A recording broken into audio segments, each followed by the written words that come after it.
Elias's ship soared through the dark void, leaving the ruined world behind. But even as the stars stretched before him, he knew escape was an illusion. The enemy would never stop hunting them. The child sat quietly beside him, their glowing eyes locked on the navigation screen. Their presence was unsettling, not because of fear, but because of the calm. The kind of calm that came from knowing something others did not. A red light flashed. Incoming transmission. Elias hesitated before accepting it. A grainy image appeared. Admiral Rourke. His face was worn, eyes shadowed with exhaustion. "Carter," he said, voice strained. "We need to talk." Elias crossed his arms. "Talk? Your mercenaries just tried to kill me." Rourke exhaled sharply. "They went rogue. I never ordered that.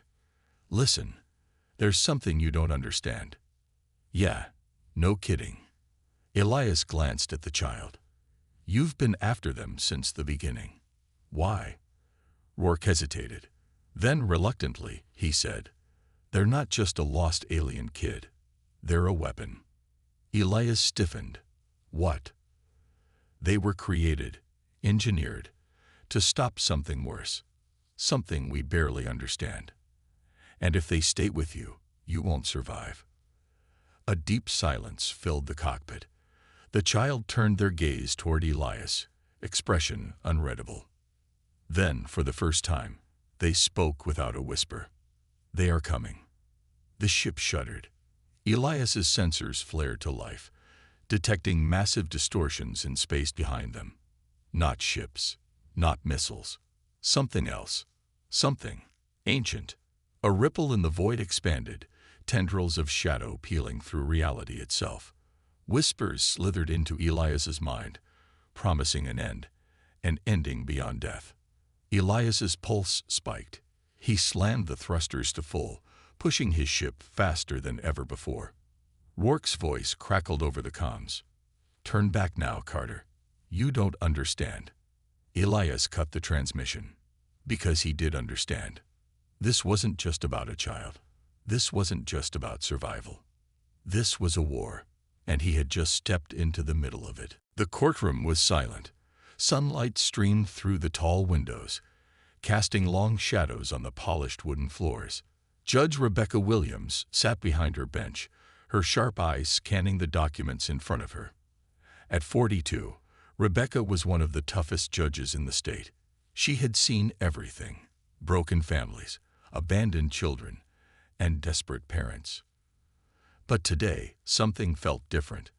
A strange unease settled in her chest as she flipped through the thick case file of an 8-year-old boy named Elijah Marshall. Rebecca looked up. A small boy sat at the front, his shoulders hunched, his head lowered. He clutched something tightly in his hands, a crumpled photograph. His dark eyes stared at the floor, refusing to meet anyone's gaze. "Mrs. Turner, why are you giving up custody of this child?" Rebecca's voice was firm but calm. Patricia Turner, Elijah's foster mother, shifted nervously in her seat. "Your Honor, we tried everything. But Elijah is difficult. He doesn't talk much. He barely eats. He wakes up screaming at night." She hesitated before adding, "We just can't handle him anymore." Rebecca studied the woman. She had heard these excuses before. Difficult, unmanageable, broken. Words used by people who wanted an easy child. She turned her attention back to Elijah. "Elijah, do you understand why you're here?" For the first time, the boy lifted his head. His eyes locked onto hers. Something about his gaze sent a shiver down Rebecca's spine. Slowly, he stood up, his small hands trembling. He held up the photograph. The courtroom watched in silence as Rebecca leaned forward, trying to see. The edges of the picture were worn, as if it had been held too many times. She took a deep breath and asked softly, "What is that, Elijah?" The boy swallowed hard. His voice was barely a whisper. "It's my mom." Rebecca's heart clenched. She had seen this before, children clinging to memories, hoping for something that wasn't real. She sighed. "Elijah, "Do you know who your mother is?" The boy nodded. His small fingers tightened around the photograph. Then he stepped closer, holding it out for her to see. Rebecca reached forward and took the picture. The moment her eyes landed on it, she froze. The courtroom faded. The voices around her became distant echoes.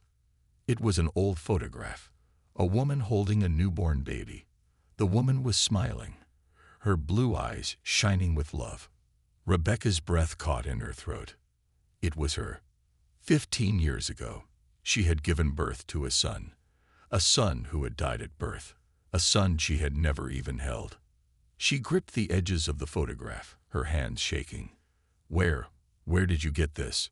she asked, her voice barely steady. Elijah took a deep breath. And then, in a voice that sent chills down everyone's spine, he spoke 4 words that changed everything. "You're my mom." The courtroom gasped. A stunned silence followed. Rebecca felt the world tilt beneath her. It wasn't possible. Her baby had died. She had mourned him, hadn't she? Her fingers tightened around the photograph as a single terrifying thought crossed her mind. What if her son had never died at all? Judge Rebecca Williams sat frozen, the photograph trembling in her hands. The air in the courtroom felt heavy, as if the walls were closing in. "You're my mom." Elijah's words echoed in her mind, over and over again. Impossible. It couldn't be true. Her baby had died. She had been told that right after the birth. She had never even held him. The hospital staff had given her nothing, not even a chance to say goodbye. Then why? Why was this boy standing in front of her with a photograph that should not exist? The courtroom was dead silent. Even the usually indifferent bailiff looked shaken. Patricia Turner, the foster mother, shifted uncomfortably in her seat. Rebecca's throat was dry. She forced herself to speak.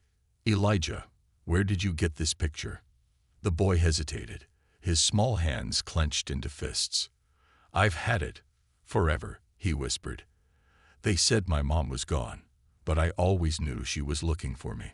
A lump formed in Rebecca's throat. She wanted to dismiss it, to tell herself that this was some kind of mistake. But something deep inside her, a mother's instinct, was screaming at her to listen. She turned to the court clerk. "I want a full background check on Elijah Marshall. Every record, every adoption paper, every medical file. Now." The clerk nodded and rushed out of the room. Patricia cleared her throat. "Your Honor, with all due respect, this is ridiculous. This boy has been through multiple foster homes. He's confused. You're just giving him false hope." Rebecca's sharp gaze cut through her. "Are you saying he lied about this picture?" Patricia hesitated. "No, but nothing," Rebecca snapped. "This photograph is real. And if it is real, then we need to find out why." Elijah stood quietly, watching her. There was something in his eyes, something deep, something knowing. It sent another shiver down her spine. The clerk returned, out of breath. "Judge Williams, we have a problem." Rebecca's heart pounded. "What problem?" The clerk held up a file. Elijah's birth records were sealed, but when I checked deeper, his death certificate exists too. The entire courtroom gasped. Rebecca's breath caught. "What did you just say?" The clerk's face was pale. "According to the system, Elijah Marshall died 8 years ago." The cold chill ran through Rebecca's body. She gripped the edges of the bench to steady herself. Elijah, her son, a boy who was supposed to be dead. And yet here he was, standing right in front of her. Rebecca's fingers dug into the wooden desk. Somebody had lied to her. Somebody had stolen her child. And now, after all these years, the truth was about to come crashing down. But was she ready to face it? Judge Rebecca Williams clenched the arms of her chair, her knuckles turning white. The words, "Elijah Marshall died 8 years ago," echoed in her head like a haunting drumbeat. But the boy standing before her was alive. Her heart pounded in her chest as she stared at the clerk, her voice coming out sharper than intended. "That's impossible. He's standing right here." The clerk swallowed hard. I double-checked. Your Honor. The system shows that Elijah Marshall was pronounced dead at birth. The hospital records confirm it. Rebecca's stomach twisted. Her son was declared dead, but here he was, staring up at her with the same piercing blue eyes she saw in the mirror every day. Something terrible had happened. Someone had stolen her child. The courtroom murmured, tension thick in the air. Patricia Turner, the foster mother, shifted uncomfortably in her seat. She knew something. Rebecca turned to her, her voice controlled but firm. Mrs. Turner, where did you get Elijah from? Patricia hesitated. We were just another foster family. We took him in when his last placement didn't work out. That's all. Rebecca narrowed her eyes. Who placed him with you? Patricia's fingers twisted the hem of her blouse. It was a private agency, same as before. Rebecca's stomach sank. Which agency? Patricia finally met her gaze. Bright Futures Adoption Services. The blood drained from Rebecca's face. She knew that name. Bright Futures had been under quiet investigation for years, suspected of illegal adoptions, falsifying birth records, and even child trafficking. But no evidence had ever surfaced. Until now. She turned to the bailiff. Get me the records on Bright Futures, every single case they've handled in the last 20 years. The bailiff nodded and rushed out. Elijah clutched the photograph tighter, his voice barely above a whisper. You believe me now, don't you? Rebecca swallowed, her throat tight. I don't know what's happening yet, Elijah, but I promise you, I'm going to find out. Tears welled up in the boy's eyes. He had been waiting for someone to say those words his entire life. But as Rebecca looked back at Patricia Turner, she saw something shift in the woman's expression. Something cold. A flicker of fear, and that's when Rebecca realized someone didn't want her to find the truth, and they might be willing to do anything to keep it buried. Judge Rebecca Williams had spent years uncovering lies in the courtroom, but this time, the biggest lie was buried in her own past. Elijah Marshall was her son. Stolen, sold, hidden behind a forged death certificate. And now, after 8 years, he had found his way back to her. But someone didn't want the truth to come out. As Rebecca walked into her chambers, her pulse was still racing. She had ordered a full investigation into Bright Futures Adoption Services, but deep down, she knew they were watching her now. She locked the door behind her and reached for her phone. Agent Carter, it's Rebecca Williams. I need to see you. Now. The FBI agent didn't hesitate. I was about to call you, Judge. We need to talk. In person. Rebecca's grip tightened on the phone. What's going on? There was a pause. Then, Carter's voice came back, low, urgent. You're being followed. Her breath caught in her throat. What? We intercepted a message. Someone from Bright Futures made a call after your hearing. They know you're looking into them, and they're not happy. Rebecca's hands clenched into fists. She wasn't backing down. Not now. She glanced at her desk. The thick case file on Elijah sat open, his photograph staring up at her. His entire life had been stolen. And if someone was willing to fake a child's death, what else were they capable of? A knock on the door snapped her back to reality. She hesitated. Was it Carter? Or someone else? Slowly, she reached for the handle, her heart hammering against her ribs. The moment she turned the knob, a folded note slipped under the door. She bent down, picked it up with trembling fingers, and unfolded it. 4 words were scrawled in jagged, hurried writing. Drop it, or else. The blood drained from her face. She stepped back, her hands shaking. They were serious. Someone had stolen her child. Now, they were coming for her. And she had no idea who to trust. Judge Rebecca Williams clutched the note in her trembling hands. Drop it, or else. A chill crept down her spine. Someone wanted her to stop digging into Bright Futures Adoption Services. Someone powerful. But they didn't know her. She wasn't just a judge. She was a mother. And now that she knew Elijah was alive, there was no force on earth that could stop her. She grabbed her phone and dialed Agent Carter. "We need to meet. Now." "Already on my way," Carter replied. "Stay inside. Keep your doors locked." But Rebecca wasn't the type to hide. She grabbed her coat, stuffed the threatening note into her pocket, and stepped out of her chambers. The courthouse halls were nearly empty, just a few clerks and security guards going about their routines. But something felt off. Her instincts screamed at her. She quickened her pace toward the exit, her heels clicking against the polished floors. Then she saw them. Two men in dark suits, standing too still, watching her. Not reporters, not lawyers. Her heart pounded. They were waiting for her. She turned sharply, taking a different hallway. She had walked these halls for years. She knew every shortcut, every emergency exit. Her phone buzzed. "Carter." She answered in a hushed voice. "I think I'm being followed." "Get out of the building." "Now," he ordered. "I'll meet you at your car." Rebecca nodded to herself and pushed through a side door, stepping into the cold evening air.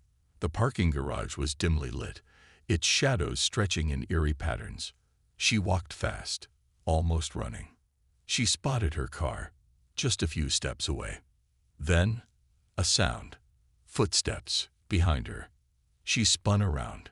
No one was there. Her breath came fast. She fumbled for her keys, her fingers slick with sweat. She reached her car, yanked the door open, and stopped. A white envelope sat on the driver's seat. With shaking hands, she picked it up and tore it open. Inside was a single sheet of paper, a birth certificate. Elijah's birth certificate. And stamped across it, in bold red ink, was one word. Sealed. Rebecca's stomach dropped. Who had left this here? And why did it feel like she was already too late? Judge Rebecca Williams gripped the birth certificate, her mind racing. Sealed. Why? She barely had time to process before she heard it. Footsteps. Close. Too close. She spun around. A man stood a few feet away, half hidden in the shadows of the parking garage. Tall, dressed in black, hands in his coat pockets. Waiting. Watching. Rebecca's pulse pounded. Who was he? A threat? A warning? She clenched the birth certificate in her fist. She wasn't backing down. "Who are you?" she demanded. The man didn't move, didn't speak. Then, slowly, he raised a hand and pointed behind her. Rebecca's breath caught. She turned just in time to see a second figure stepping from behind a pillar. Not one. Two. A trap. Her mind screamed at her to run, but her body was frozen. She was alone. No security. No cameras in this part of the garage. No one to hear her scream. "Think, Rebecca. Think." She forced her voice to stay steady. "If you're here to scare me, you'll have to try harder." The first man tilted his head. Then he spoke. "This isn't a warning, Judge Williams. It's a final notice." Final notice. Her grip tightened around the birth certificate. She had to get out. Slowly, she shifted her weight, preparing to make a run for her car. Then, a sharp whistle cut through the air. From the shadows, another voice. Familiar. "Touch her, and you won't make it out of here alive." Agent Carter. Rebecca exhaled sharply as Carter stepped into view, gun drawn, his stance rigid with authority. The two men hesitated. Then, as if receiving an unheard command, they turned and disappeared into the dark. Carter rushed to Rebecca. "Are you okay?" She nodded, breathless. "They left this in my car." She handed him the birth certificate. Carter's expression darkened as he scanned the document. "They know we're close. That's why they're getting desperate." Rebecca met his eyes. "Then we don't stop." Carter gave a grim nod. "No, we finish this." But deep down, Rebecca knew whatever was coming next would be even more dangerous. And this time, she might not escape so easily. Rebecca sat in her dimly lit office, the birth certificate spread out before her. The weight of the truth pressed down on her chest. Elijah Marshall was her son. The child she had mourned, the child she believed had died, was alive. Her hands trembled as she traced the official seal, the forged signature declaring his death. How many other mothers had been deceived like this? A knock at the door snapped her back to reality. Carter stepped in, his face grim. "We have a problem." Rebecca exhaled. "Just one." Carter dropped a thick folder onto her desk. "I ran the birth certificate through our database. It's not just Elijah. There are thousands." Rebecca's stomach turned. "Thousands?" Carter nodded. "This isn't just a trafficking ring. It's an entire operation. Hospitals, adoption agencies, judges." Rebecca swallowed hard. She was a judge, and now she was standing against the very system she had sworn to uphold. No turning back now. The final showdown. An hour later, Rebecca and Carter stood outside the courthouse. News vans lined the street. Reporters swarmed, cameras flashing. Carter adjusted his earpiece. "Are you ready?" Rebecca took a deep breath. "No, but I don't have a choice." She stepped onto the courthouse steps, the thick folder clutched in her hands. The press surged forward. "Judge Williams, what's happening?" Rebecca's voice rang out, steady and clear. 15 years ago, I was told my child had died. I just found out that was a lie." Gasps rippled through the crowd. "And he's not the only one." The cameras zoomed in. For decades, an organized network has been stealing children from their families, forging death certificates, and selling them. Shouts erupted. "And I have proof." Carter placed a protective hand on her shoulder. "It's time." Rebecca held the folder high. "Today, we end this." A roar of voices filled the air as the truth shattered the silence. But Rebecca knew this was only the beginning.